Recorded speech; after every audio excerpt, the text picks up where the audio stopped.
नमस्कार, मैं रवि आसलीवाल। सकारात्मक खबरों में आपका स्वागत है। आप न्यूज़ के चैनल, समाचारों के चैनल इसलिए देखते हैं ताकि आपको सूचना मिल सके, और अगर आप सूचना प्राप्त करना चाहते हैं तो आप हमारे चैनल को सब्सक्राइब कर सकते हैं। लेकिन यदि आपको ऐसे चैनल देखने हैं जिसमें सिर्फ किसी का अपमान होता हो, आपके मन में किसी के प्रति गंदगी भरने का काम होता हो, और हाँ, आपको बच्चों की फीस से अभी पेट्रोल के भाव 91 रुपए के पास चल रहे हैं, इससे कोई समस्या नहीं है, आप अच्छा खासा कमाते हैं तो कोई दिक्कत नहीं। आप किसी भी लड़ाई झगड़े की बहस देख सकते हो, किसी भी टीवी मीडिया पर वो बहस देख सकते हो जिसमें पेट्रोल के दामों पर कम और दूसरे फालतू कामों पर ज़्यादा चर्चा होती है। तो आप देख सकते हो, क्योंकि आप 91 रुपये पेट्रोल का भाव को सहन कर सकते हो, वहन कर सकते हो। लेकिन देश में इतने हजारों गरीब हैं जो 91 रुपये पेट्रोल तो बहुत दूर की बात है, 50 रुपये पेट्रोल का भाव भी वो सहन वहन नहीं कर सकते हैं। उनके लिए आपको कोई देश की समस्या उठाने की कोई तकलीफ नहीं होनी चाहिए, क्योंकि आप अपना जीवन जी रहे हो, वो अपना जीवन जिएंगे। उनको गरीबी में मरना है और हमको उन फालतू की बहसों में आनंद लेना है जिससे देश का, खुद का, हमारे आने वाली पीढ़ियों का कोई भला नहीं हो सकता। लेकिन लो, आनंद लो, क्योंकि हमको ऐसा ही समय चाहिए। और दूसरा, अगर हम समय रहते उस टीवी चैनल को, मीडिया को, उन बहसों को देखना छोड़ेंगे तो वो देश की समस्याओं के बारे में बात करेंगे, वरना खामियाजा तो एक न एक दिन भुगतना ही होगा। तो इसलिए बढ़ते हैं समाचारों की ओर, खबरों की ओर। ब्रिटेन के बाद अब अमेरिका भी फाइजर बायोएनटेक कोरोना वैक्सीन के टीके को मंजूरी दे सकता है।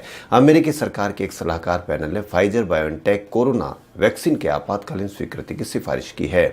पैनल ने कहा है कि टीके का संभावित लाभ इसके जोखिमों को कम करता है। गुरुवार को जनसुनवाई के बाद खाद्य औषधि प्रशासन के टीके और संबंधित जैविक उत्पाद सलाहकार समिति ने फाइजर और उसके जर्मन साथी बायोएनटेक द्वारा विकसित वैक्सीन की सिफारिश करने के लिए वोट दिए। वहीं आयुर्वेद छात्रों को सर्जरी करने की अनुमति मिलने के फैसले के खिलाफ शुक्रवार यानी आज देश भर में डॉक्टर्स की हड़ताल है।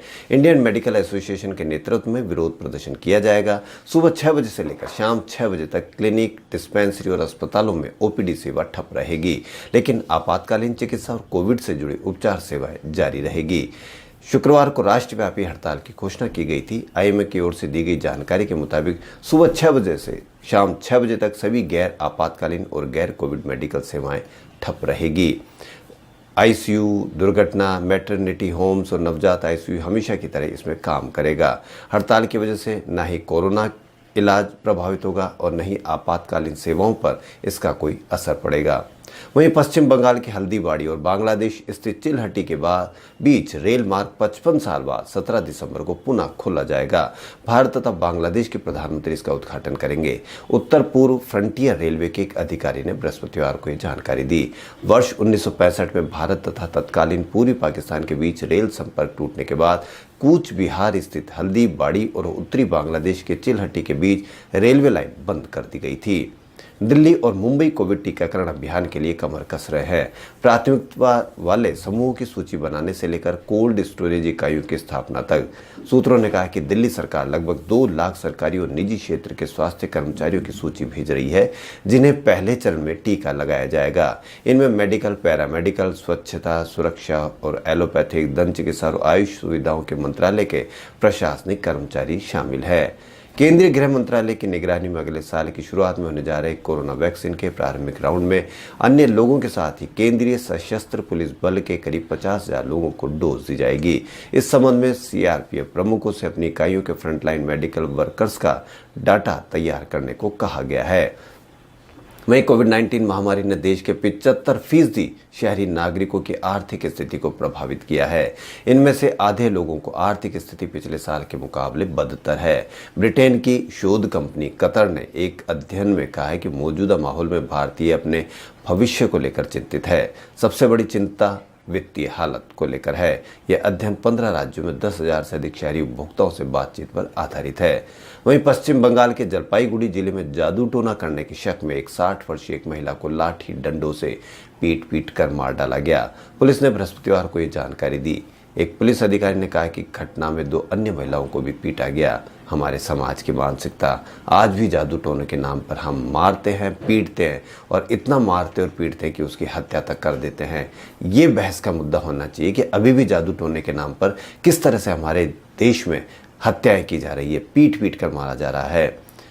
भारत और नेपाल ने विमान सेवा को अस्थायी तौर पर फिर से शुरू करने का निर्णय लिया है। उल्लेखनीय है कि सीमा विवाद के कारण दोनों देशों में गंभीर तनाव पैदा हो गया था। रिश्तों को सामान्य बनाने के प्रयास असर अब दिखाई देने लगा है। आधिकारिक सूत्रों ने बताया कि शुरुआत में दोनों देशों ने अपने यहाँ से दिल्ली और काठमांडू एक एक उड़ान भेजने की अनुमति दी है। यह खबर होनी चाहिए कि हम कैसे अपने पड़ोसी देशों से संबंध सुधारें। उत्तर प्रदेश के बलरामपुर जिले के मूल निवासी धर्मेश वरई के एक छोटे से समूह ने बड़ी पहल कर सैटेलाइट सिटी कही जाने वाली नवी मुंबई के समुद्री इलाके में मैंग्रोव क्षेत्र से 7,000 किलोग्राम कूड़ा निकालकर बड़ी मिसाल कायम की है। इससे न केवल पर्यावरण अनुकूल माहौल बना बल्कि अब यहाँ राजहंस जैसे कई पक्षी खुलकर सांस ले पा रहे हैं और रैन बसेरे करते दिखाई दे रहे हैं। अब तो इस क्षेत्र में फ्लेमिंगो पक्षियों का भी आगमन शुरू हो गया है। कोरोना संक्रमण और उससे होने वाली मौतों के चलते एक लंबा वक्त गुजर चुका है।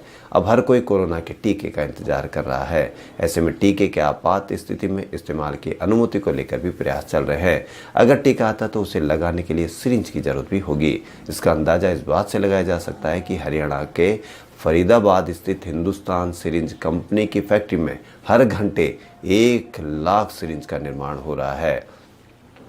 वहीं राजस्थान के कोटा जेके लोन अस्पताल में एक बार फिर सुर्खियों में है। बुधवार रात को महज 8 घंटे के अंदर 9 नवजातों ने दम तोड़ दिया। ये सभी नवजात 4 से 5 दिन के थे। परिजनों का आरोप है कि बच्चों के हालात बिगड़ने पर हम मदद के लिए गिड़गिड़ाते रहे, लेकिन नाइट ड्यूटी स्टाफ सोता रहा। बार बार बुलाने पर भी डॉक्टर्स नहीं आए, उल्टा हमें डांट कर ही भगा दिया। वहीं चिकित्सा मंत्री रघु शर्मा का कहना है कि 3 बच्चे को मृत लाए गए थे। 3 बच्चों को जन्मजात बीमारी थी और 3 बच्चों की मौत फेफड़ों में दूध के जाने के कारण हुई। सीएमओ और हेल्थ मिनिस्टर ने पूरे मामले की रिपोर्ट मांग ली है।